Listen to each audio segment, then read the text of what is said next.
আসসালামু আলাইকুম বন্ধুরা, ইগল টিমের আরেকটি আপকামিং নতুন নাটকের আপডেট নিয়ে কথা বলবো। যে নাটকটির নাম হলো সোনার কলস এবং এই নাটকটিতে মূল চরিত্রে কে কে থাকছে এবং এই নাটকটি কেমন হতে চলেছে সকল আপডেট নিয়ে এই ভিডিওতে কথা বলবো।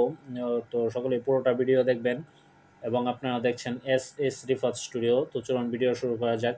তো এই নাটকে মূল চরিত্রে কে কে থাকছে সেই আপডেটটি নিয়ে কথা বলি। তো এই নাটকে মূল চরিত্রে থাকছে আনোয়ারুল আলম সজল এবং সজলের বিপরীত চরিত্রে থাকছে স্পর্শী মিম। তারপর এখানে এই নাটকে খলনায়ক চরিত্রে থাকছে আমাদের লিপু মামা এবং আরও অনেকে থাকছে ভিন্ন ভিন্ন চরিত্রে। তো চলুন এখন কথা বলি যে এই নাটকটি কেমন হতে চলেছে। তো এই নাটকটি মূলত হবে যে লিপু মামার জমিতে সজল সে ধান করবে, মানে কৃষি কাজ করবে এবং সজল সে খুবই গরিব ফ্যামিলির লোক হবে এবং সে ওই কাজ করা অবস্থায় সে সেখানে করবে যে তার জমিতে কৃষি কাজ করা অবস্থায় সেখানে একটি সোনার কলস খুঁজে পাবে। এবং এই নাটকে আমরা আরেকটি যে মূল আকর্ষণটা যেটি দেখতে পারবো সেটি হলো যে বন্ধুর সাথে বন্ধুর বেইমানি, এই বিষয়টিও কিন্তু আমরা দেখতে পারবো। অবশ্যই এই নাটকটি ইন্টারেস্ট একটি নাটক হতে চলেছে। 100% কোয়ালিটি সম্পন্ন ভালো গল্পের ভালো কোয়ালিটি সম্পন্ন একটি নাটক আমরা দেখতে পারবো এই নাটকটিতে গল্প।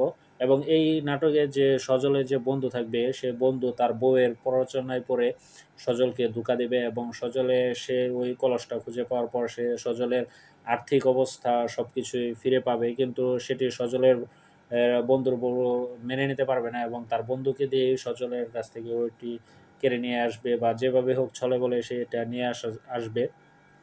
তারপর সজল করবে যে আল্লাহ আমি এটা কি হলো আমার, যে আমি এরকম হলো যে তাকে যে আমার এই অবস্থা করেছে তাকে তার বিচার তুমি করো।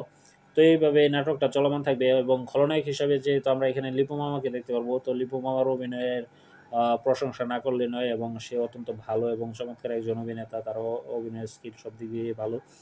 তো এই সম্পূর্ণ বললাম যে গল্পটি কেমন হতে চলেছে, গল্পে কে কে থাকছে সব কিছুই বললাম। তো চলুন এখন কথা বলি যে এই নাটকটি আপনারা কবে কোথায় এবং কীভাবে দেখতে পারবেন। তো এই নাটকটি আপনারা পেয়ে যাবেন আগামীকাল দুপুর 3টা 30 মিনিটে ইগল মিউজিক ওয়াচ ইউটিউব চ্যানেলে এই নাটকটি আপনারা পেয়ে যাবেন।